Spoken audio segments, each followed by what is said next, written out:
اچھا تولے، چاہے وہ اچھے کام کرے، ایمان نہیں ہے تو اسے کچھ نہیں ملے گا، اور ایمان ہے غلط کام کیا تو اس کا مطلب یہ نہ سمجھو کہ اسے سزا نہیں دی جائے گی، سزا دی جائے گی، دوزخ میں ڈالا جائے گا، دوزخ میں عذاب دیا جائے گا، فرشتے عذاب دیں گے، نماز نہیں پڑھا تو فرشتے عذاب دیں گے۔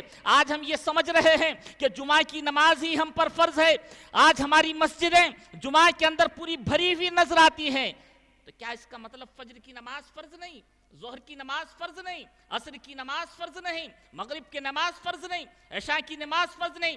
جس طرح جمعہ کی نماز فرض ہے اسی طرح فجر کی نماز بھی فرض ہے، اسی طرح ظہر کی نماز بھی فرض ہے، اسی طرح عصر کی نماز بھی فرض ہے، اسی طرح مغرب کی نماز بھی فرض ہے، اسی طرح عشاء کی نماز بھی فرض ہے، جس طرح جمعہ فرض ہے۔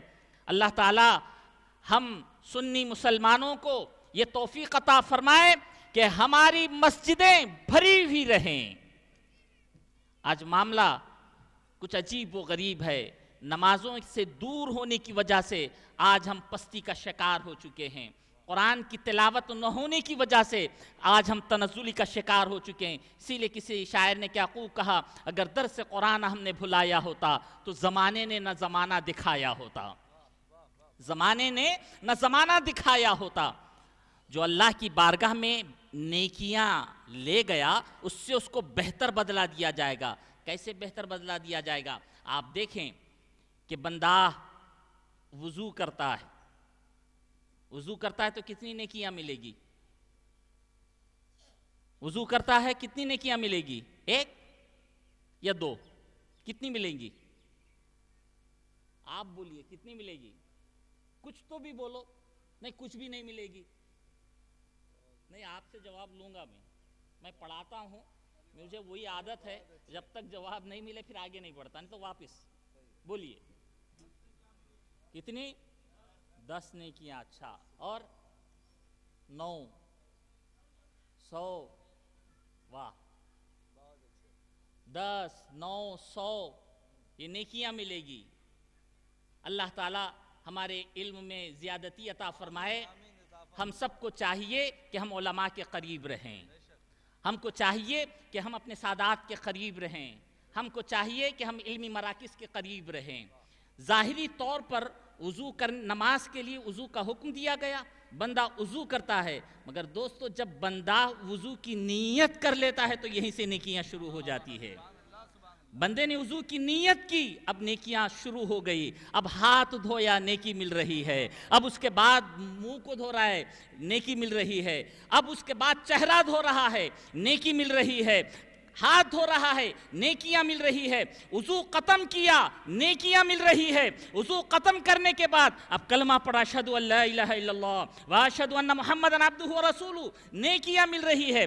بظاہر خداوند قدوس ہم پر کتنا کرم فرما رہا ہے، بظاہر دیکھنے کو ہم کو نیکی ایک دکھ رہی ہے، مگر اب جب ہم دیکھیں گے تو ہر حرکت پر خدا ہمیں نیکی عطا فرما رہا ہے۔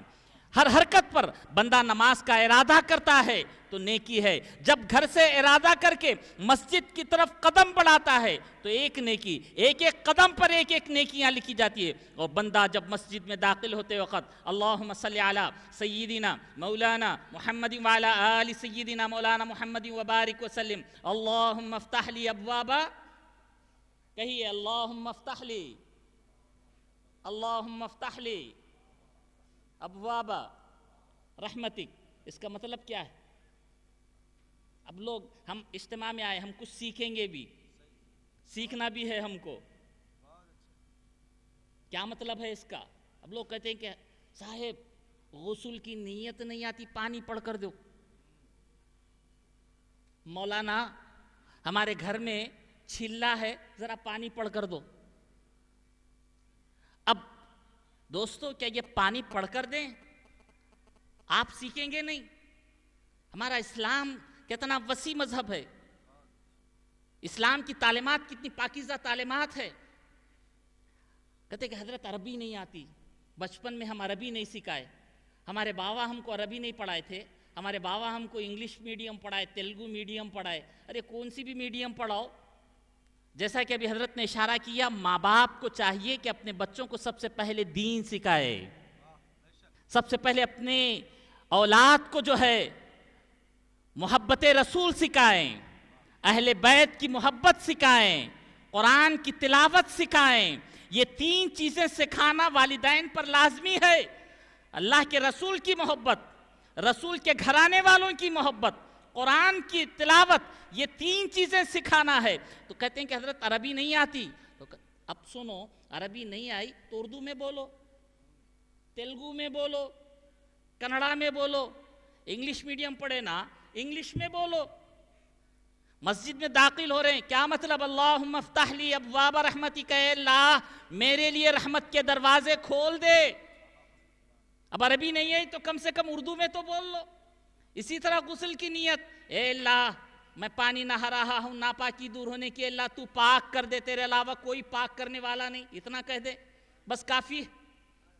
اب اگرچہ کوئی پانی نہاتے وقت، غسل کرتے وقت یہ کہے کہ اے اللہ تو مجھے پاک کر دے، اب ساری چیزیں نہیں، اے اللہ تو مجھے پاک کر دے، اتنا کہہ کر اگرچہ وہ پانی نہانا شروع کرے تو نیکیاں شروع ہو گئی. اب غسل بھی ہو رہا ہے، اس کے بعد جو ہے وضو کرے گا تو تب بھی نیکیاں ملے گی. اب نماز کے لیے جائے گا تب بھی نیکیاں ملے گی. اور نیکیاں جو یہ نیکی کر رہا ہے اس سے بہتر بدلہ اللہ تعالیٰ دے رہا ہے. ہمارا اور تمہارا معاملہ کچھ عجیب و غریب ہے. ہمارا اور تمہارا معاملہ یہ ہے کہ جب کوئی کام کسی سے ہم لیتے ہیں تو اسے ایک کانٹریکٹ کر لیتے ہیں، اسے ہم کچھ پیسے جو کانٹریکٹ ہوا ہے اس کے مطابق عطا کرتے ہیں. مگر خداوند قدوس کا معاملہ ایسا نہیں ہے. بندہ جب نیت کرتا ہے تو اللہ تعالیٰ تبھی سے اس کی نیکیوں میں اضافہ کرنا شروع کر دیتا ہے. اللہ تعالیٰ ہماری نیکیوں میں اضافہ فرمائے. حضرت امام محاسبی فرماتے ہیں، مثل القلب مثل البیت لہو ستۃ ابواب. مثل القلب مثل البیت، دل کا مثال ایسی ہے، دل کی مثال ایسی ہے جیسے گھر کی. جیسے بولیے، جیسے آپ بولیے، جیسے گھر کی. دل کی مثال ایسی ہے جیسے گھر کی. لہو ستۃ ابواب، اس کے ساتھ اس کے 6 دروازے. کتنے دروازے ہیں؟ ستۃ ابواب، 6 دروازے. کہا 6 دروازے کون سے اب دل کے؟ السمع والبصر، کان اور آنکھ. کتنے دروازے ہوئے؟ کتنے دروازے؟ 2. اس کے بعد جو ہے سونگنا. کتنے ہوئے؟ 3. اس کے بعد جو ہے زبان. کتنے ہوئے؟ 4. 2 ہاتھ. کتنے ہوئے؟ 5. پیر. کتنے ہوئے؟ 6. تو یہ 6 دروازے ہیں دل کے. کتنے دروازے؟ یہ میرا قول نہیں، ہمارے ایک کامل ولی کا قول ہے کہ دل کے 6 دروازے: آنکھ، کان، زبان، ناک اور 2 ہاتھ اور 2 پیر. اب یہ آنکھ کا دروازہ کیسا ہے؟ فرماتے ہیں یہ آنکھ ایک ایسا دروازہ ہے کہ یہ دروازہ اگرچہ تم کھلا رکھیں گے تو چور داخل ہو جائے گا. کان کا دروازہ کھلا رکھیں گے تو چور داخل ہو جائے گا. اسی طرح یہ ناک کا دروازہ کھلا رکھیں گے تو ظاہر سی بات ہے چوری ہو جائے گا مال. اسی طرح ان ہاتھوں کے ذریعے بھی داخل ہوا جا سکتا ہے، پیروں کے ذریعے بھی داخل ہوا جا سکتا ہے. اس لیے پہرا دو، اس پر پہرا دو. کیا کرے؟ اچھا آپ کے گھر میں 6 دروازے ہیں تو آپ کیا کرتے ہیں؟ 6 دروازوں کو کھلا رکھتے ہیں رات میں یا بند کر دیتے ہیں؟ ایسا دکھ رہا مجھے آپ کھلا رکھتے. آپ کے کان کھلے ہوئے ہیں، ذرا منہ بھی کھولو بھائی. بند کرتے. اب دروازے 6 دروازوں میں سے کیا 6 کے 6 بند کرتے ہیں یا ایسا کرتے ہیں 4 دروازے بند کر کے 2 کھلے رکھتے؟ کیا کرتے ہیں؟ 6 کے 6 بند کرتے ہیں. پوچھا جائے گا کہ کیوں 6 کے 6 بند کرتے ہو؟ بجائے 1 کھلا رکھ لو تو جواب دیا جائے گا کہ حضرت جب 1 بھی کھلا رہا سب گھر کا مال باہر چلا جائے گا. حضرت امام محاسبی فرماتے ہیں کہ 6 دروازوں پر پہرا دو. آنکھ کی بھی حفاظت کرو، آنکھ کی بھی حفاظت کرو، کان کی بھی حفاظت کرو، زبان کی بھی حفاظت کرو، اپنے ہاتھوں کی بھی حفاظت کرو، قدموں کی بھی حفاظت کرو۔ یہ تو بات سمجھ میں آ رہی، ناک کی بھی حفاظت کرو۔ اے اللہ، آنکھ کی حفاظت کریں، بات سمجھ میں آ گئی کہ اے لوگوں، شریعت مطہرہ کا حکم ہے کہ تم غیر عورت کی طرف نگاہ نہ اٹھاؤ، غیر محرم کی طرف نگاہ نہ اٹھاؤ، یہ حکم ہے۔ بات سمجھ میں آ گئی، آنکھوں کی حفاظت کریں۔ مگر آج کے جدید دور میں ہم غور کرتے ہیں تو ہمیں پتہ چلتا ہے کہ آج ہمارے نوجوان بچے جو ہے ان کا مشغلہ ہی کچھ ایسا بن گیا ہے کہ رات اور دن جو ہے وہ چھوٹا سا، کیا کہتے ہیں اس کو، کیا کہتے ہیں، سیل فون، اس کے اندر پھر ایک ہے نیٹ۔ اب نیٹ کی بات آ گئی، وہ نیٹ ہے کیا وہ جنات ہے سمجھ میں نہیں آتا۔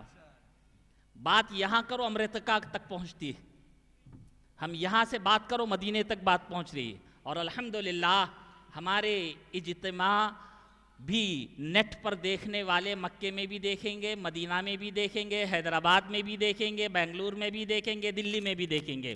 نیٹ پر آ چکا ہے www.ccl.com، www.ccl.com۔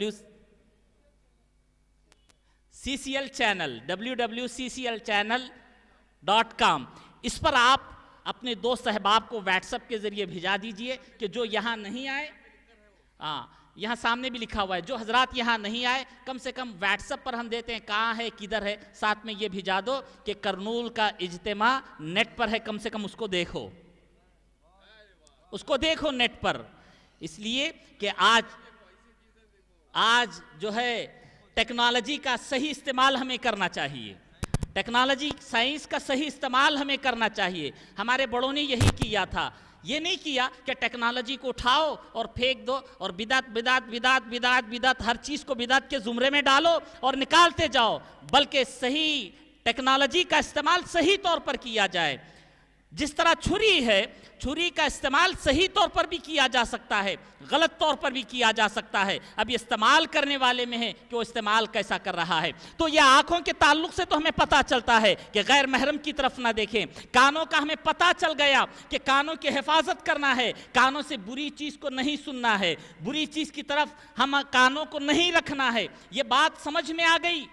اور یہ ہاتھ، یہ قدم، اس کا معاملہ کیا ہے؟ اس کا معاملہ بھی سمجھ میں آ جاتا ہے کہ ان ہاتھوں سے جن جن چیزوں کو حرام قرار دیا گیا ہے ادھر جا کر یا اپنے ہاتھ سے مت چھوؤ، جو چیزیں نہیں ہاتھ لگانے کی اسے ہاتھ نہ لگائیں، جس مقام پر چل کر جانا حرام ہے اس جگہ نہ جائیں۔ آپ کہتے ہیں، کچھ لوگ کہتے ہیں کہ نہیں ادھر بھی جو ہے لا الہ الا اللہ محمد رسول اللہ کی بات ہوتی ہے، ادھر بھی قرآن کی بات ہوتی ہے، ادھر بھی کلمے کی بات ہوتی ہے، ادھر بھی نماز و روزے کی بات ہوتی ہے، ادھر نیکیوں کی دعوت کی بات ہوتی ہے۔ یقیناً میں آپ کو لے چلوں، حضرت ابن سیرین رحمت اللہ تعالیٰ علیہ کے پاس ایک جماعت آئی، کہا کہ حضرت ہم قرآن سنانا چاہتے ہیں۔ حضرت نے کہا کہ میں نہیں سننا چاہتا۔ انہوں نے کہا حضرت ہم قرآن اللہ کے کلام کو سنانا چاہتے ہیں۔ کہا کہ میں نہیں سننا چاہتا۔ بار بار مطالبہ کرنے لگے، حضرت نے کہا میں نہیں سننا چاہتا۔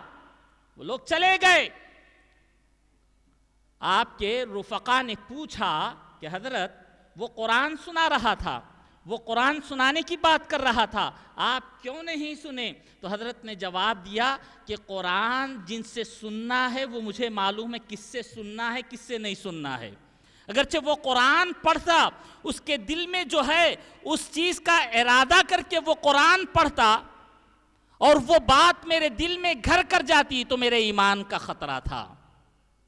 ابن سیرین جیسے معبر، ابن سیرین جیسے اللہ کے ولی، وہ بھی سمجھ آ رہے ہیں، وہ بتلا رہے ہیں کہ کس سے ہمیں لینا ہے، کس سے ہمیں سننا ہے۔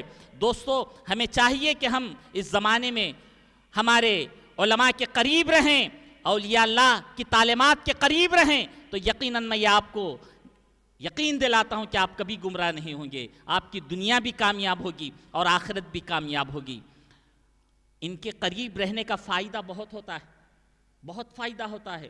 حضرت خواجہ بندہ نواز گیسو دراز بلند پرواز شہباز سید محمد حسینی علیہ رحمت و رضوان اپنی کتاب کے اندر ایک واقعہ نقل فرماتے ہیں کہ ایک شخص جو ہے ہمیشہ مدرسے کے دروازے میں بیٹھا کرتا تھا۔ وہ پیشے سے ٹیلر تھا، درزی تھا، مدرسے کے دروازے میں بیٹھا کرتا تھا۔ استاد درس دیتے تھے، شاگردوں کو پڑھاتے تھے، قال اللہ تعالی قال رسول اللہ صلی اللہ علیہ وسلم پڑھاتے تھے، سمجھاتے تھے، دین سکھاتے تھے۔ یہ دروازے میں ٹیلر بیٹھے بیٹھے سنتا تھا۔ ایک دن استاد نے کچھ کہا بچوں کو سمجھانے کے لیے، تو یہ دروازے میں سے بولا کہ حضرت ویسا نہیں ہے ایسا ہے۔ کیا بولا؟ ویسا نہیں ایسا ہے۔ اگرچہ میرے جیسے آدمی کو اگرچہ کوئی بولیں گا پڑھاتے وقت ویسا نہیں ایسا ہے، کیا ہوگا؟ تجھے معلوم کیا مجھے معلوم، میرے کو سکھانے آیا، میرے کو بولنے آیا، یہ ساری چیزیں ہو جائیں گی۔ مگر ہمارے صحابہ کا کردار کچھ اور تھا۔ حضرت سیدنا عمر فاروق رضی اللہ تعالیٰ عنہ، رات کا وقت ہے، آج کے جیسا زمانہ نہیں تھا، لائٹ نہیں تھی، اندھیرا تھا۔ حضرت سیدنا عمر فاروق رضی اللہ عنہ مسجد سے نکل رہے ہیں تو راستے میں ایک شخص بیٹھا ہوا تھا۔ آپ کا قدم ناز لگ جاتا ہے، جیسی قدم ناز لگا تو کہتا اندھا ہے دیکھتا نہیں۔ حضرت عمر فاروق رضی اللہ عنہ امیر المومنین ہے، رک گئے، فوراً بیٹھ گئے، کہنے لگے کہ بھائی مجھے معاف کر دو، غلطی ہو گئی مجھ سے، وقت کا امیر المومنین ہے، کہ بھائی مجھے معاف کر دو۔ یہ وصف ہمارے اسلاف کا تھا۔ آج ہم محاسبہ کریں، آج ہم غور کریں کہ ہماری نیکیاں کتنی ہو رہی ہیں اور کتنی برائیاں ہو رہی ہیں۔ کیا ہم نے کبھی کسی اپنے مسلمان بھائی سے غلطی پر معافی طلب کیا؟ اپنے مسلمان بھائی سے معافی طلب کرنا یہ بھی نیکی ہے، اپنی ماں سے معافی طلب کرنا یہ بھی نیکی ہے، اپنے باپ سے معافی طلب کرنا یہ بھی نیکی ہے، اپنے چھوٹوں کو سکھانا کہ بیٹا جب غلطی ہو جائے تو معافی طلب کیا کرو۔ یہ اجلاس سے یہی فائدہ ہوتا ہے۔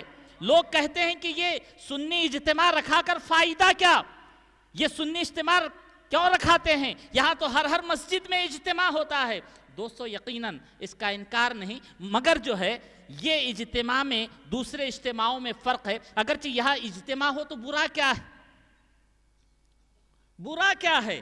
اور دیکھیں لوگ سوچنے لگے ہوں گے کہ ہمارے گلے گلزارے قادریت حضرت الحاج سید شفیع پاشا صاحب نے جو یہ انتظام کیا، سوچنے والے سوچ رہے ہوں گے کہ ہو سکتا ہے اس بار صاحب اتنا بڑا شامیانہ نہیں لگائیں گے جتنا بڑا پچھلے سال لگائے تھے۔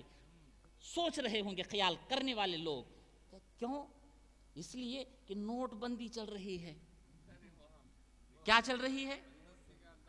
نوٹ بندی۔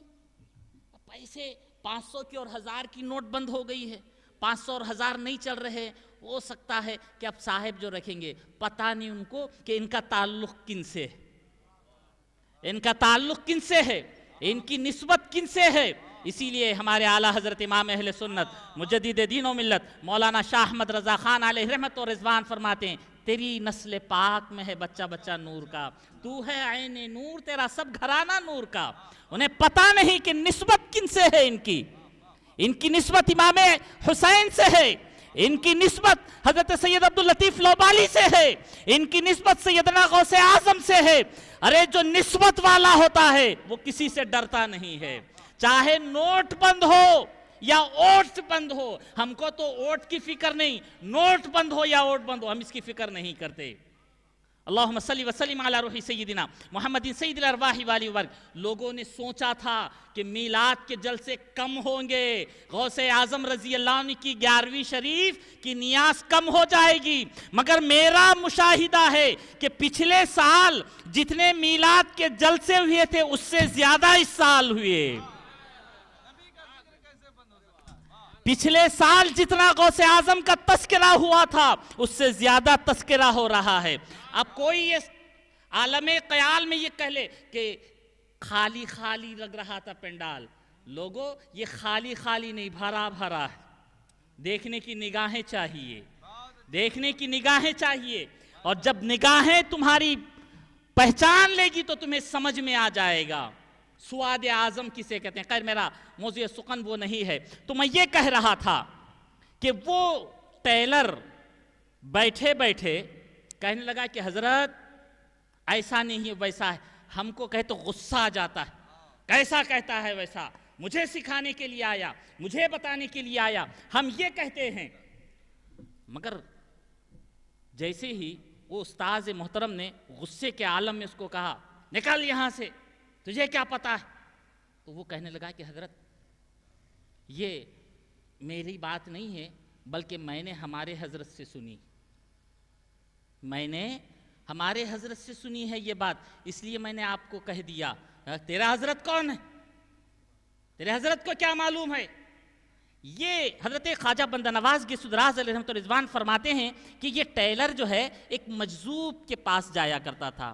ایک مجذوب بزرگ تھے, ان کی بارگاہ میں ہمیشہ حاضری دیا کرتا تھا. ان کا عجیب حال تھا کہ وہ جو ہے اتنا سا کپڑا پہنے ہوئے مست قلندران انداز میں رہا کرتے تھے. یہ ان کے پاس جاتا تھا, بیٹھتا تھا, سیکھتا تھا, لوگ دیوانہ کہتے تھے. مگر اللہ کی تجلی کی وجہ سے اس پر جذب کی کیفیت آ گئی تھی, وہ مجذوب تھا. اب یہ جاتا ہے حضرت مجذوب کے پاس جاتا ہے. حضرت خواجہ بندہ نواز لکھتے ہیں کہ جا کر کہنے لگتا ہے حضرت آج بہت ہی معاملہ ایک عجیب و غریب ہو گیا. کیا ہوا؟ وہ کہتا ہے کہ حضرت معاملہ یہ ہے کہ میں روزانہ مدرسے کے دروازے میں بیٹھا کرتا تھا اور وہاں پر جو استاد پڑھاتے تھے وہ اس طرح کہے تو میں نے کہا کہ ہمارے حضرت نے ایسا بولا ہے. تو وہ کہنے لگا اے تیرا حضرت کون ہے, تو کون ہے, مجھ سے زیادہ معلوم ہے. تو یہ مجذوب نے جیسے ہی سنا اب فوراً کہنے لگے اچھا اب ہم اس حضرت کی کتاب کو بند کرتے.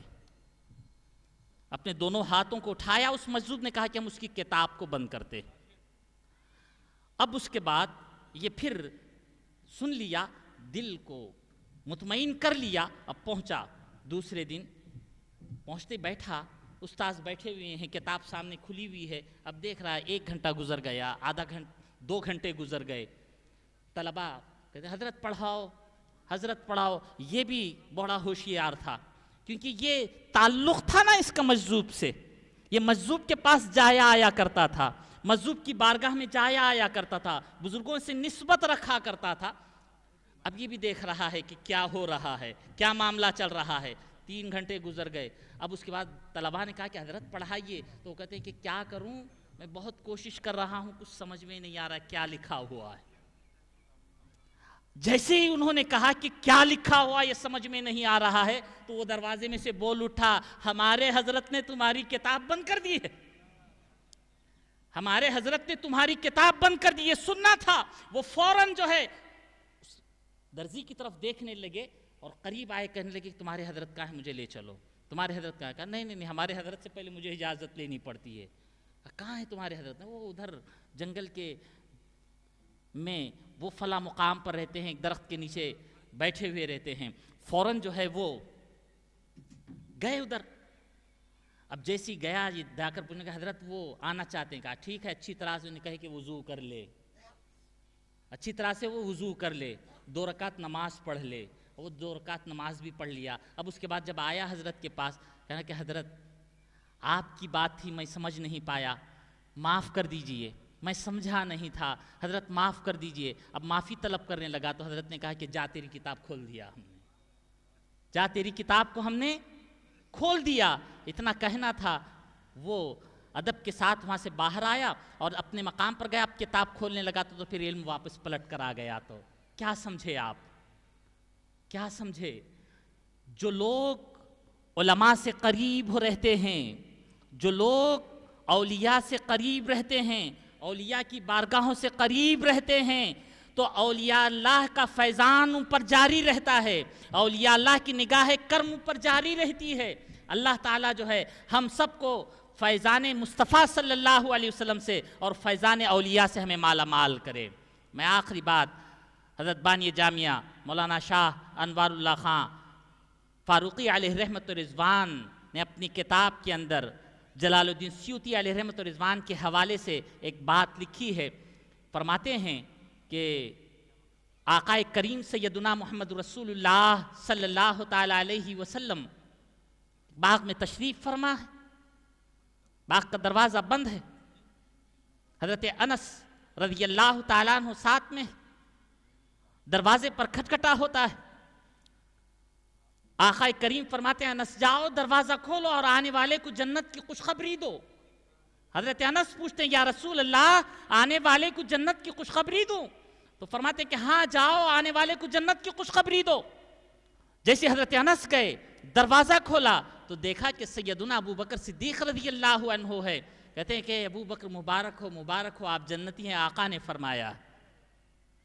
اس کے بعد دروازہ بند ہوا، آئے بیٹھے، کچھ دیر بعد پھر کھٹکھٹا ہوا، جیسی کھٹکھٹا ہوا تو آقا کریم سیدنا محمد رسول اللہ صلی اللہ علیہ وسلم ارشاد فرماتے ہیں انس جاؤ دروازہ کھولو آنے والے کو جنت کی خوشخبری دو، جنت کی خوشخبری دو۔ تو یا رسول اللہ جنت کی خوشخبری دو، یہاں پر غور کریں آپ، آقا فرما رہے ہیں تو حضرت انس پھر پوچھ رہے ہیں یا رسول اللہ جنت کی خوشخبری دوں؟ فرماتے کہ ہاں جاؤ جنت کی خوشخبری دو اور دروازہ کھولو۔ جیسی گئے دروازہ کھولا تو کیا دیکھتے ہیں کہ حضرت سیدنا عمر فاروق رضی اللہ تعالیٰ نے کہا کہ عمر مبارک ہو تم جنتی ہو۔ اس کے بعد جو ہے پھر دروازہ بند ہوا، حضرت انس آئے بیٹھے، کچھ دیر بعد پھر کھٹکھٹا ہوا دروازے پر، تو اب اس کے بعد آقا کریم سیدنا محمد رسول اللہ صلی اللہ علیہ وسلم نے ارشاد فرمایا کہ اے انس جاؤ دروازہ کھولو آنے والے کو جنت کی خوشخبری دو۔ اب ذرا آپ اپنے دماغ کو ہوشیار رکھیں، اب یہاں سے بہت ہی اہم بات بولنے جا رہا ہوں۔ حضرت سیدنا عثمان غنی رضی اللہ تعالیٰ عنہ دروازے پر ہیں، انس گئے دروازہ کھولے، کہا اے عثمان مبارک ہو تم جنتی ہو۔ جیسے ہی حضرت عثمان غنی رضی اللہ عنہ نے سنا آنکھوں سے آنسو جاری، بڑے ادب کے ساتھ آئے، آ کر جیسے ابھی بیٹھے تھے کہا یا رسول اللہ صلی اللہ علیہ وسلم جب میں نے اپنے ہاتھ کو آپ کے دست مبارک میں دیا تھا تب سے میں نے اس ہاتھ کو اپنی شرمگاہ کو نہیں لگایا ہے۔ یہ سیدنا عثمان غنی رضی اللہ عنہ کہہ رہے ہیں، حضرت جلال الدین سیوطی علیہ رحمت و رضوان نے لکھا ہے اور ہمارے بانی جامعہ عارف باللہ نے اس کو نقل کیا ہے اپنی کتاب کے اندر، فرماتے ہیں کہ یا رسول اللہ جس دن میں نے آپ کے دست اقدس میں، وہ دست اقدس جس کے اشارے سے چاند دو ٹکڑے ہوا، وہ دست اقدس جن کے اشارے سے سورج پلٹ آیا، دیکھیں یا رسول اللہ میں نے جب آپ کے دست مبارک میں اپنے ہاتھ دیا تھا اس ہاتھ کو میں نے اپنی شرمگاہ کو نہیں لگایا۔ اب یہ ان علماء سے پوچھیں آپ کہ بیعت کرنے کے بعد کیا اس ہاتھ کو شرمگاہ کو نہیں لگایا جا سکتا؟ تو یہ ہمارے علماء ہماری رہنمائی کریں گے، یہ جواب دیں گے کہ نہیں ایک عضو ہے، وہ اگرچہ ہاتھ لگ جائے تو ہاتھ دھو لیا جائے بس کافی ہے۔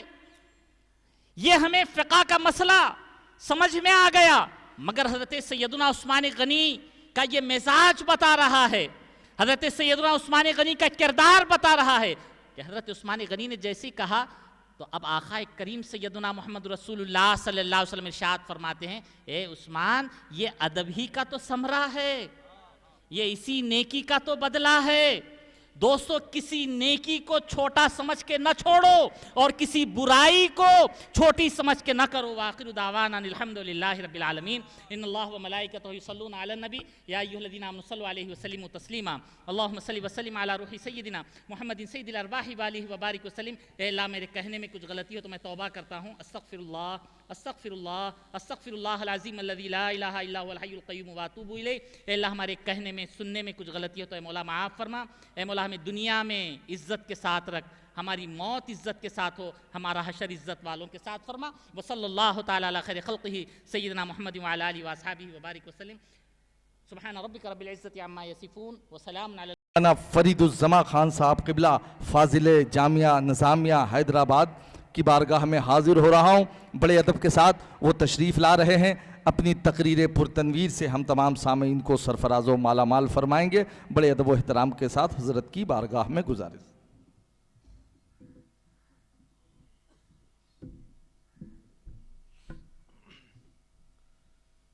السلام علیکم ورحمۃ اللہ وبرکاتہ۔ الحمد لله رب العالمين والصلاة والسلام على سيد الأنبياء والمرسلين وعلى آله وأصحابه أجمعين. أما بعد، فقد قال الله تعالى في القرآن المجيد في شأن حبيبه الكريم تعظيما وتكريما: إن الله وملائكته يصلون على النبي يا أيها الذين آمنوا صلوا عليه وسلموا تسليما. اللهم صل على سيدنا محمد وعلى آله وصحبه أفضل صلواتك وعدد معلوماتك. وقال الله تعالى في القرآن المجيد: أعوذ بالله من الشيطان الرجيم، بسم الله الرحمن الرحيم. إذا نودي للصلاة من يوم الجمعة فاسعوا إلى ذكر الله وذروا البيع ذلكم خير لكم إن كنتم تعلمون. صدق الله العظيم وصدق رسوله النبي الكريم ونحن على ذلك لمن الشاهدين والشاکرین. محترم سامعین کرام، آج اس جلسے سے اس ناچیز کو فضائل و مسائل یوم العربہ یعنی کہ جمعہ کے دن کے فضائل اور مسائل بیان کرنے کی سعادت حاصل ہو رہی ہے. الحمدللہ محترم سامعین کرام، جیسا کہ آپ اور ہم جانتے ہیں کہ جمعہ یہ مسلمانوں نے اختیار کیا ہے، اور نبی علیہ الصلاۃ والسلام فرماتے ہیں جمعہ کا دن یہود اور نصارہ کو بھی دیا گیا تھا. جمعہ کا دن یہود اور نصارہ کو بھی دیا گیا تھا، لیکن یہود ایک دن پیچھے ہو گئے اور نصارہ 2 دن پیچھے ہو گئے. وہ اس طرح کہ جمعہ کے فضائل میں سب سے بڑی چیز یہ ہے کہ رب ذوالجلال نے جو ساری کائنات کو تخلیق کا ارادہ کیا، ساری دنیا کو ساری کائنات کو بنانے کا ارادہ کیا، تو رب ذوالجلال جب اس کو بنانے کا ارادہ کیا تو شروع ہوا وہ ایک شنبہ اتوار سے اور ختم ہوا جمعہ کے دن. مفسرین کرام اپنے تفاسیر میں، اہل علم اپنے کتبوں میں لکھتے ہیں کہ جب جمعے کے دن تکمیل کو پایا تو رب ذوالجلال نے فرمایا کہ اب ساری دنیا کو بنا دیا گیا، لہٰذا اس دن کی تعظیم کیا جائے، احترام کیا جائے. اور یہود نے کہا کہ رب نے اتوار سے شروع کیا تو اور جمعہ کو ختم ہوا، تو لہٰذا رب کو تھوڑا آرام کرنے کی ضرورت تھی، اس لیے یہودیوں نے ہفتے کو اپنا متبرک دن بنا لیا کہ جمعے کے دن ختم ہو گیا، لہٰذا اتوار کے دن سکون سے عبادت کریں گے ہفتے کے دن. تو یہودیوں نے ہفتے کو اختیار کر لیا، اور نصرانیوں نے کہا کہ رب ذوالجلال نے اتوار کو شروع کیا ہے کام، تو لہذا بڑی اہمیت کا کام ہوگا، لہٰذا ان لوگوں نے اتوار کو چن لیا.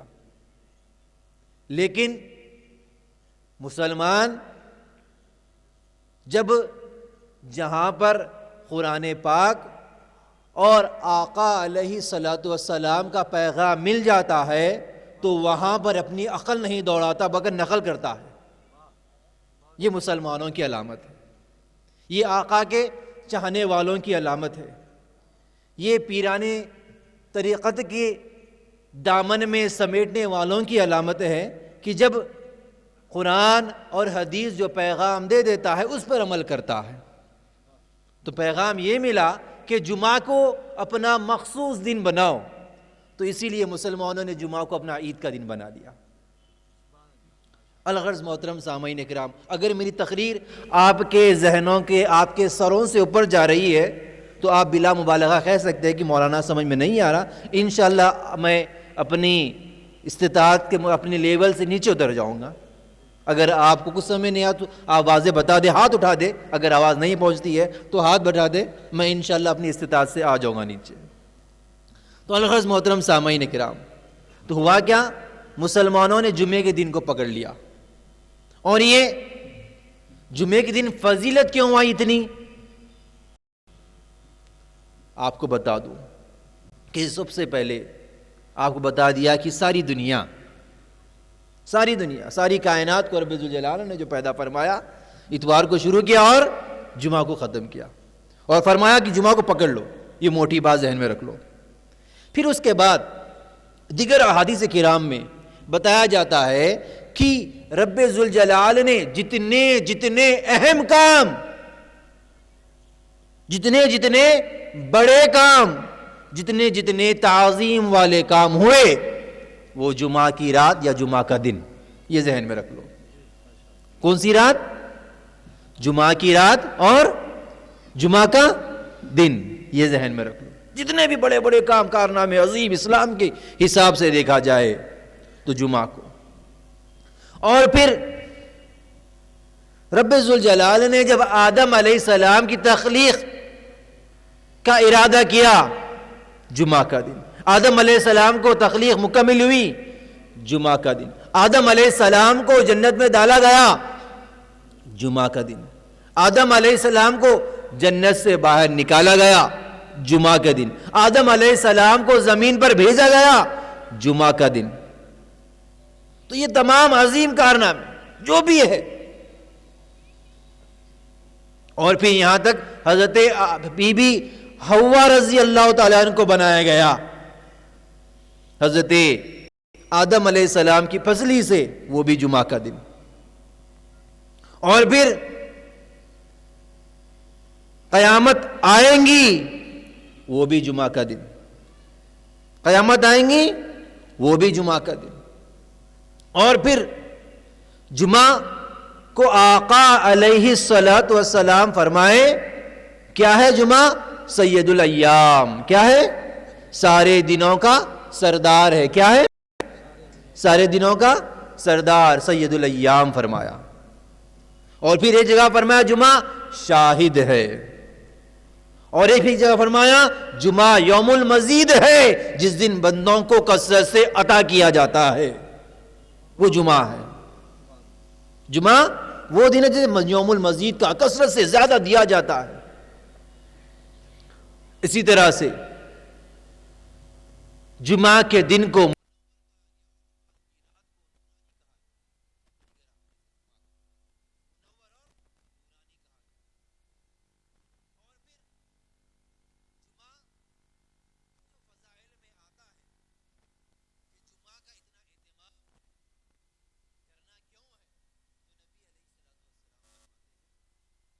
بندہ جو جمعہ کا اہتمام کرتا ہے. اب جمعہ کا اہتمام کب سے کرنا وہ آگے بتاؤں گا میں، لیکن نبی علیہ الصلوۃ والسلام فرماتے ہیں جو جمعہ کا غسل کیا، کیا کیا؟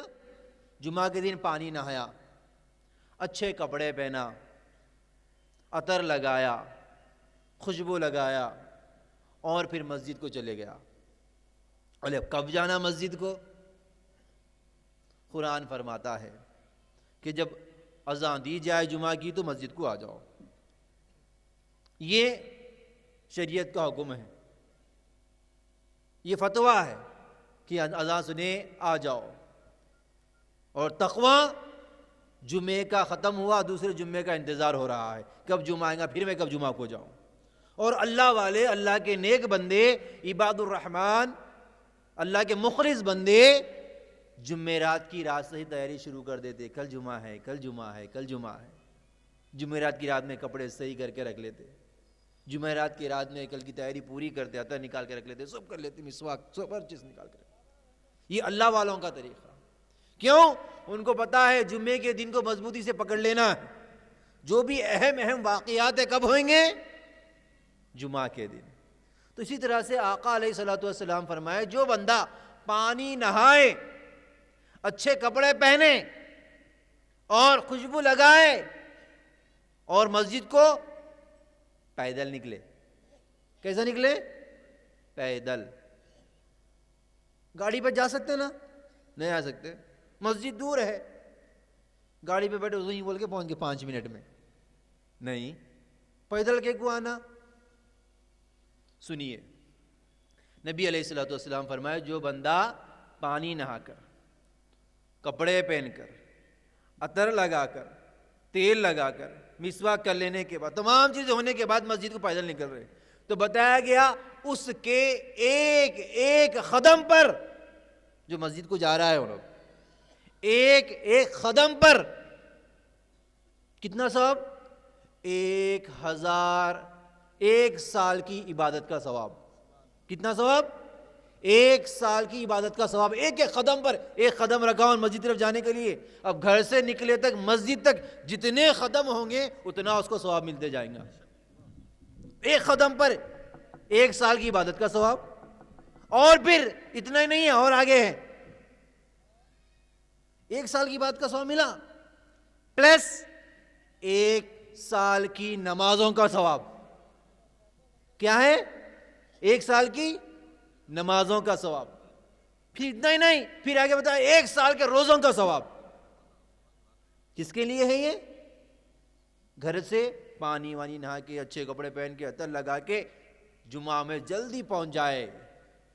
کتنا جلدی پہنچے؟ پیدل نکل جائے. گاڑی پہ نکلے، ہوتا کیا بولوں، اب پیدل جانا ہے میرے کو مسجد کو، تو میں بولا گھر سے 10 کلومیٹر، گھر سے ایک 500 میٹر ہے، تو میں بولوں گا بھائی یہاں سے پیدل جاؤں گا تو 5-6 منٹ لگ جائیں گے میرے کو. 500 میٹر بول رہا ہوں میں، کلو میٹر نہیں بول رہا ہوں، ٹھیک ہے نا. تو بولے 5-6 منٹ ہو جاتے ہیں، تو لہٰذا میں کیا کرتا ہوں، گاڑی پہ بیٹھا 2 منٹ میں پہنچ جاتا ہوں. تو لیکن بتانا یہ ہے پیدل، اس لیے اگر آپ گاڑی کا ارادہ کریں گے تھوڑی دیر گھر میں بیٹھ جائیں گے، ابھی ٹائم ہے نا، تھوڑی دیر سے نکلیں گے. یہاں پر اہتمام جمعے کا بتایا جا رہا ہے. جمعے کے دن گھر میں نہیں وقت گزارنا، جمعے کے دن مسجد میں وقت گزارنا. جمعے کے دن وقت کہاں پر گزارنا؟ مسجد میں زیادہ گزارنا. یہ بولنے کا اس کے واسطے بولے پیدل آؤ. گاڑی پہ آ سکتے ہیں آپ، فتویٰ بولتا گاڑی پہ آ جاؤ، تقویٰ بولتا پیدل جاؤ. اب ہمارے اختیار میں کیسا جانا چاہتے ہیں جاؤ. آپ کو میرا کام مسئلہ بتانا ہے، اس کے فضائل بتانا ہے. اب دیکھیے، پیدل نکلے تو گھر سے جلدی نکلے تو زیادہ ثواب ملتے جا رہا آپ کو. ایک ایک قدم میں تو نیکیاں ہیں، پلس جلدی نکلنے کا بھی ثواب. اور قرآن فرماتا ہے فسعوا الی، کیا کرو؟ دوڑو. کیا کرو؟ دوڑو. فسعوا کے معنی دوڑنے کے بھی ہے، اور فسعوا کے معنی اہتمام کے ساتھ، انتظامات کے ساتھ جانے کے بھی ہے. کیا ہے؟ فسعوا کے معنی دوڑنا، اور ایک جگہ معنی ہے اہتمام، انتظام، وقار کے ساتھ جانا. تو سعی یسعو معنی دوڑنا نہیں ہے، بلکہ کیا نماز کو جمعہ ہوتے کہ اذان ہوتے کہ بند کر کے بھاگنا نہیں ہے، بلکہ اس کی تیاری پہلے سے کر لینا، جمعہ کے انتظامات پہلے سے کر لینا. اذان سنے اب مسجد کو چلے جانا سکون سے، بھاگنا نہیں ہے. انتظام کر لینا جمعرات کی رات سے پورا. کب سے کرنا ہے؟ جمعرات کی رات سے. اور بھی بتایا گیا اب جمعہ کی تیاری ہوئی، اب تو قدم با قدم آئے آپ. آقا علیہ الصلوۃ والسلام فرماتے جمعہ جو بندہ اس کا اہتمام کرتا ہے تو اس کو ایک یوم مزید کہا گیا. کتب میں ملتا ہے کہ جنت میں جب بندے رب کے قریب ہوں گے، رب کا دیدار نصیب ہوگا. کب نصیب ہوگا اور کس کو نصیب ہوگا؟ تو غور فرمائیے، یوم مزید کے دن خوب عطا کیا جانے والا. تو جنتی جنت میں ہوں گے، ہر ایک کو ان کے اسٹینڈرڈ، ان کے منصب اور ان کے لحاظ سے بٹھا دیا جائے گا. جیسے آپ لوگ یہاں پر بیٹھے ہوئے قریب قریب ہو کر، کوئی دور بیٹھے ہوئے ہے، کوئی سامنے بیٹھے ہوئے ہے. دعوت میں گئے تو دسترخوان کے قریب بیٹھے، پیچھے بیٹھنا نہیں. بیٹھتے ہو، ارے پہلے دستر پہ گرم گرم ملتا، اچھا ملتا، جلدی جلدی آتے ویٹر. نہیں، دعوت میں یہ اہتمام کیا کرتے نا، نکے میں بیٹھتے کہ قریب میں جا کے بیٹھ جاتے، ڈائننگ ہال کے کھلتے کہ چل جانا اندر. یہاں کی فضیلتیں معلوم کیوں؟ گرم آتا، اچھا آتا، تازہ آتا، فریش آتا، ویٹر ہم پھرتی میں رہتے کہتے نہیں. تو یہ سب معلوم. تو اسی طرح اللہ تعالیٰ فرمائے جمعہ کے دن بھی جو بندہ خطیب صاحب کے قریب بیٹھے گا، جتنا قریب بیٹھے گا اتنا قریب سے رب کا دیدار کرے گا،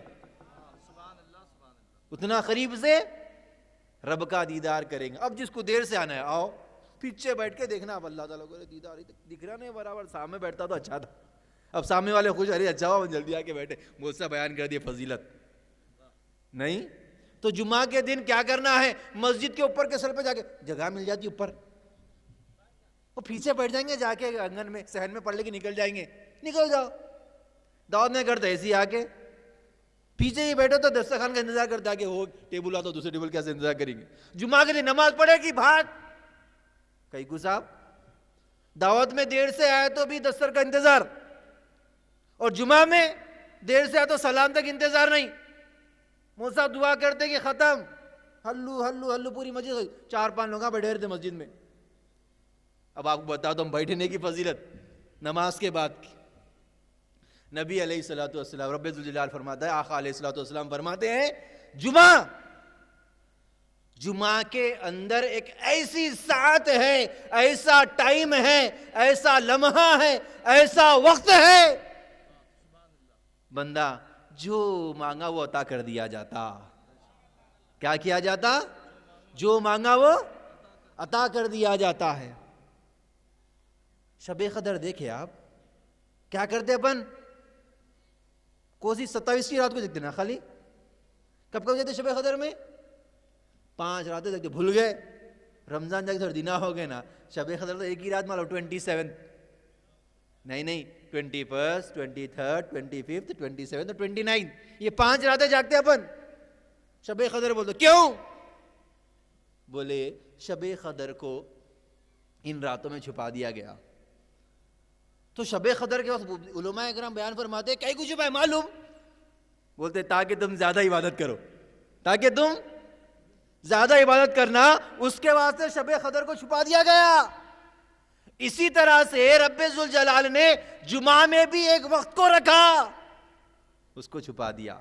بولا کیوں؟ یہ جمعہ تعظیم کا دن ہے، دعاؤں کا دن ہے، عبادت کا دن ہے، آقا علیہ الصلوۃ والسلام پر درود کے نذرانے پیش کرنے کا دن ہے. لہٰذا تم دنیا کے معاملات میں نہیں پڑ جانا، اس میں ایک ٹائم رکھا، کثرت سے عبادت کرو، تمہاری عبادت قبول کر لیتا ہوں.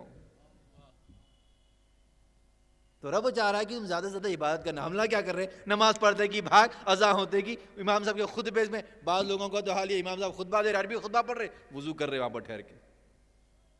کیا کر رہے؟ وضو کر رہے وہاں ٹھہر کے. بعض لوگوں کا تو حال یہ، امام صاحب خیمے میں بھاگ لیتے آ رہے جمعہ میں. اب آئیے آقا علیہ الصلوۃ والسلام کیا فرماتے جلدی آنے والوں. میں تو سب سے بڑی حدیث بیان کر دیا کہ جتنا قریب رہیں گا، جتنا خطیب صاحب کے قریب رہیں گا، اتنا زیادہ قریب سے رب کا دیدار کریں گا. اور ایک حدیث سن لو. آقا علیہ الصلوۃ والسلام فرماتے ہیں جو جمعہ کو جلدی آئے گا،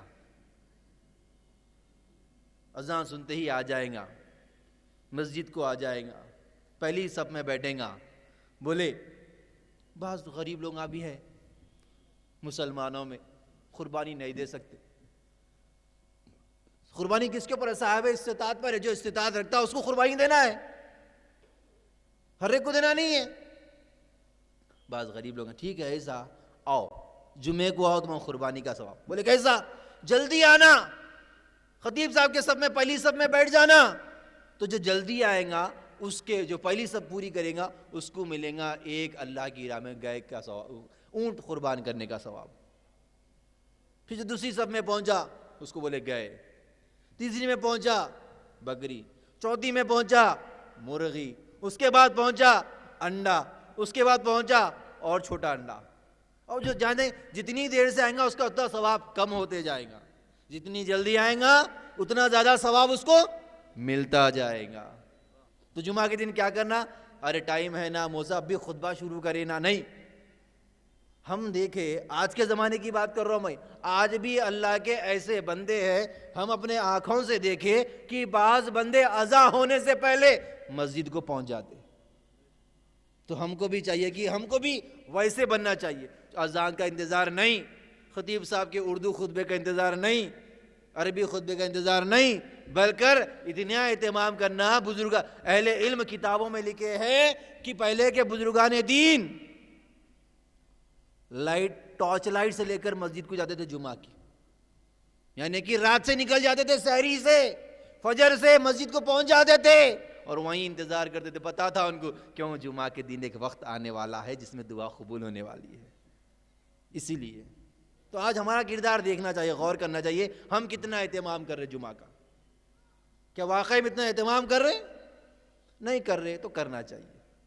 جمعہ کو جلدی جانا چاہیے. نہیں معلوم تھا, معلوم ہو گیا, جس کو نہیں معلوم اس کو بتا دینا بھی چاہیے. آپ لوگ آگے اتنی جلدی, اب بہت سے لوگ آئی نہیں, بعض لوگ ہوتے نہیں وہ فلاں مولانا جب بھی چاہتا ہوں. اب یہ سب باتیں معلوم ہوتے ہیں ان کو, تو آپ لوگ بتا دینا جو آپ کو جس کو جو آپ کے گھر میں ہے. ہم نہ کیا کر رہے, بعض باتیں صرف گھر میں سننی ہے, یہ بیان سننی ہے, بس یہیں رکھ لیے.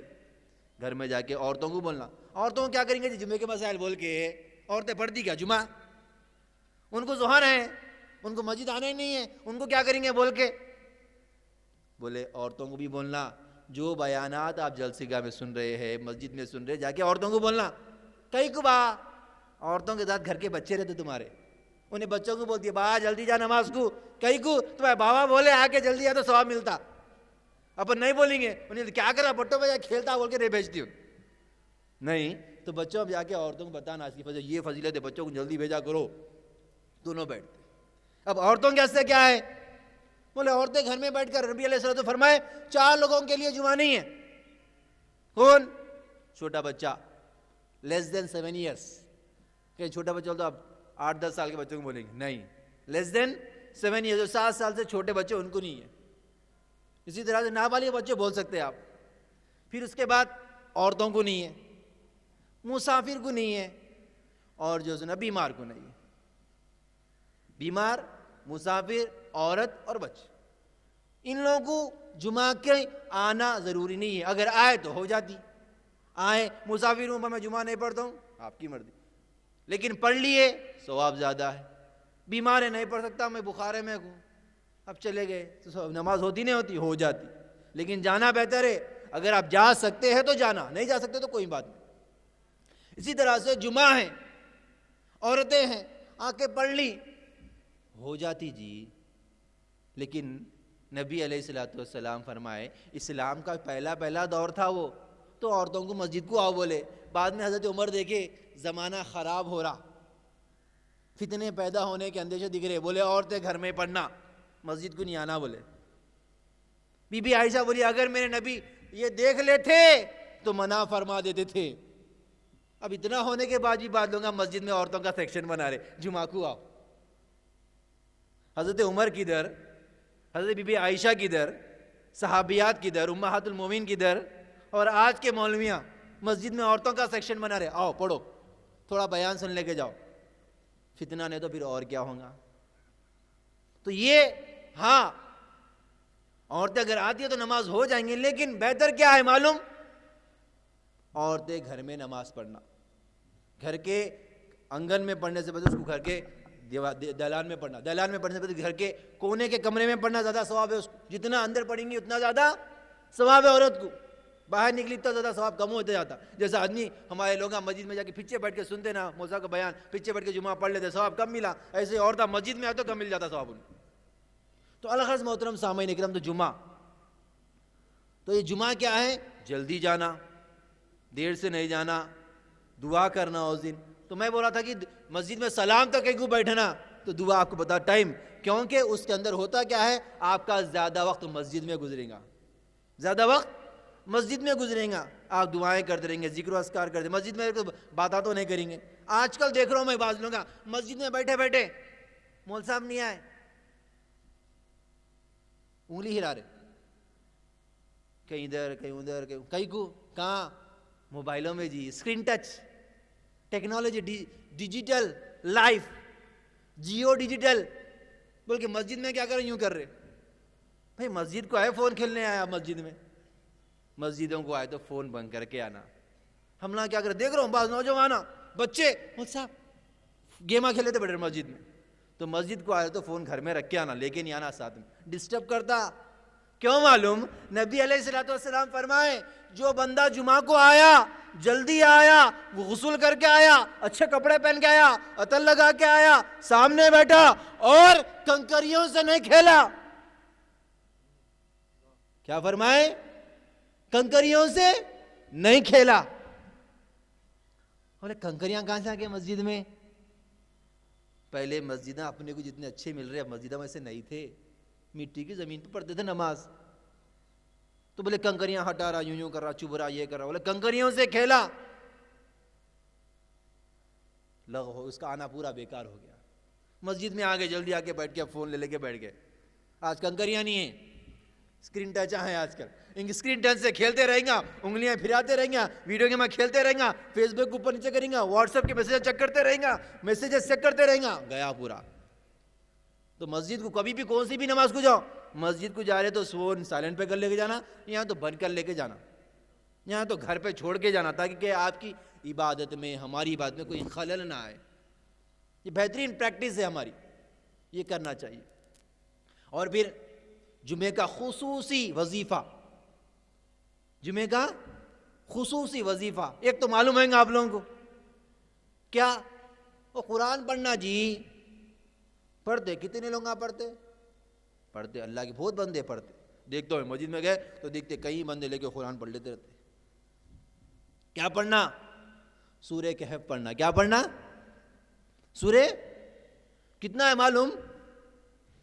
پون پارا ہے وہ، اٹک اٹک کے پڑھے تو بھی 45 منٹ ہوتے. اماں موزاب اتنا بڑا وظیفہ تو چھوٹا دینا نہیں. تو سنیے وظیفے کی فضیلت سنیے، سورہ کہف کی فضیلت سنو آپ. کیا ہے سورہ کہف؟ جو کوئی بندہ جمعہ کے دن پڑھتا ہے، کیا کرتا ہے؟ جمعہ کے دن پڑھتا ہے تو بتایا گیا کہ وہ دجال کے فتنے سے محفوظ رہے گا. اور پھر دیگر علماء کرام نے لکھا کہ جو کوئی جمعہ کے دن سورہ کہف پڑھتا ہے دنیا کے فتنوں سے بھی محفوظ رہے گا. دنیا کے جو بھی فتنے آنے والے اس سے محفوظ ہو جاتا. یہ ذرا بڑا وظیفہ ہے. اب چھوٹا وظیفہ بتاتا ہوں، خصوصی وظیفہ جو جمعے کے دن کیا جاتا ہے. نبی علیہ الصلوۃ والسلام فرمائے کہ اے میرے صحابہ، جمعے کے دن مجھ پر، پہلے سورہ کہف کا سن لو. اور یہ سورہ ایسا ہے کہ اہل علم نے لکھا یہ سورہ ایک دم پورا نازل ہوا، ایک دم پورا نازل ہوا. اور اس سورے کے ساتھ 70,000 فرشتے نازل ہوئے. کتنے فرشتے؟ 70,000 فرشتے نازل ہوئے. اس سورہ کہف کا ہوا. اب آئیے، نبی علیہ الصلوۃ والسلام فرماتے ہیں جمعے کے دن کیا کرنا؟ مجھ پر کثرت سے درود بھیجنا. کیا کرنا؟ کثرت سے درود پاک پڑھنا، سلام عرض کرنا مجھ پر. بولے کیوں؟ بولے کہ دیکھو جو تم درود بھیجتے نا وہ مجھ تک پہنچایا جاتا. کیا کیا جاتا؟ مجھ تک پہنچایا جاتا ہے. پھر اور ایک جگہ آیا کہ بندہ درود پڑھتا ہے، پڑھنے سے پڑھتا اور ختم کرنے سے پہلے اس کا درود مجھ تک پہنچ جاتا ہے. کیا ہوتا ہے؟ اس کا درود مجھ تک پہنچ جاتا ہے. اور پھر فرمائے جو کوئی بندہ جمعے کے دن 80 مرتبہ درود پر شریف پڑھتا ہے تو اس کے 80 سال کے گناہ معاف کر دیے جاتے ہیں. کتنے سال کے؟ 80 سال کے گناہ معاف کر دیے جاتے ہیں۔ اب دیکھیے، اب آپ بولیے اپنا کیا کرتے؟ سنیاں نماز پڑھتے، سنتاں پڑھتے، نفل پڑھتے، دعا کرتے، پھر اس کے بعد کیا کرتے؟ سلام پڑھتے۔ سلام میں بھی کیا ہوئی؟ درود و سلام ہی رہتا۔ تو یہ ہم لوگوں کو فضیلت معلوم ہے بول کے سنیاں کیا کرے؟ سب اہتمام کرے بھائی درود پڑھنا، سلام پڑھنا، گھر میں درود کا دستہ رکھنا جمعے کے دن۔ ہم نے عورتیں کیا کرتی؟ جمعے کے دن پکا لیے دال کھانا، وہ گوشت تل دیے، کیا ہوتا جمعے کی ڈش؟ ضرور جمعہ عید کا دن ہے۔ ایک حدیث پاک میں آیا کہ جمعہ مومنوں کے عید کا دن ہے۔ بعض روایت میں آیا کہ عید الاضحیٰ، عید الفطر سے عظمت والا دن ہے، اس سے افضل دن ہے۔ تو کیا کرنا؟ جمعے کے دن خالی دالیں بنانا، اس کے ساتھ کچھ تو بھی تلنا، مرچیاں، بھجیے، خالی کھانے کے لوگا وہ بن گئے ہم لوگا۔ یہ کھا لو ٹھیک ہے، میں نکو کھاول کے نہیں بول رہا ہوں، دال بنائے، کھانا بنائے، گوشت تل لیے، مرچیاں کھائے، پاپڑاں کھائے، اچھا کرے۔ اب اس کے بعد کیا کرنا؟ اس کے بعد درود پڑھ لیتے بیٹھنا، وہ نہیں پڑھتے۔ مولا یہ کہ بولے آپ کھانے پینے کے بعد اچھے دکھتے آپ بولے تو عید کا دن بول کے۔ تو کیا ہے نبی علیہ السلام فرمائے کہ 80 مرتبہ گن کے ایک تسبیح درود پڑھ لے تو کتنا ثواب؟ 80 سال کا ثواب۔ اور پھر درود ایسا کہ نبی علیہ السلام کی بارگاہ میں مقبول ہو جاتا ہے، قبول ہو جاتا ہے۔ اور پھر اہل اللہ، اہل علم، اللہ والے، اللہ کے نیک بندے، بزرگان دین کیا کرتے ہیں؟ اب دیکھیے وہ لوگ کیا کرتے تھے؟ جمعہ کے بعد کھانا کھا لیتے، مسجد میں رہتے۔ بعض اہل اللہ تو ایسے تھے کہ آئے جمعہ کے دن بیٹھ گئے تو اب کب نکلے؟ مغرب کے بعد نکلے۔ مجھ صاحب بہت لمبا بتا رہے تم، پہلے بولے ہلو تھوڑا 80 مرتبہ پڑھا، پورا مغرب تک بٹھا دے رہے جمعہ میں، پہلے جلدی آؤ بولے مغرب تک بٹھا رہے۔ بھائی اس دن کا کیا ہے آفر؟ آپ کی دعا قبول ہوتی، اور دعا کو اگر مخفی کر دیا گیا تو دن ختم کہاں ہوتا؟ مغرب تک ختم ہوتا۔ تو اس کے واسطے قرآن فرمایا نماز پڑھنے کے بعد تم نہ جا کے اپنے کاروبار کر سکتے با، لیکن کاروبار کرنا، دنیا کے کاماں کرنا، لیکن اللہ کے ذکر کو نہیں بھولنا۔ ذکر کرتے رہنا دل سے، زبان سے، جیسا بھی ہو سکے۔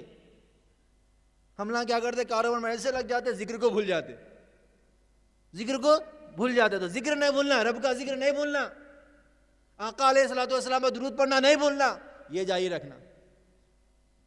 تو پھر یہ ہمارے کو فضیلت ہے۔ ہم نہ کیا کرتے؟ نماز پڑھتے کہ چلو گئے، کھا لیے پی لیے، اب سو ہو گیا سمجھتے، نہیں۔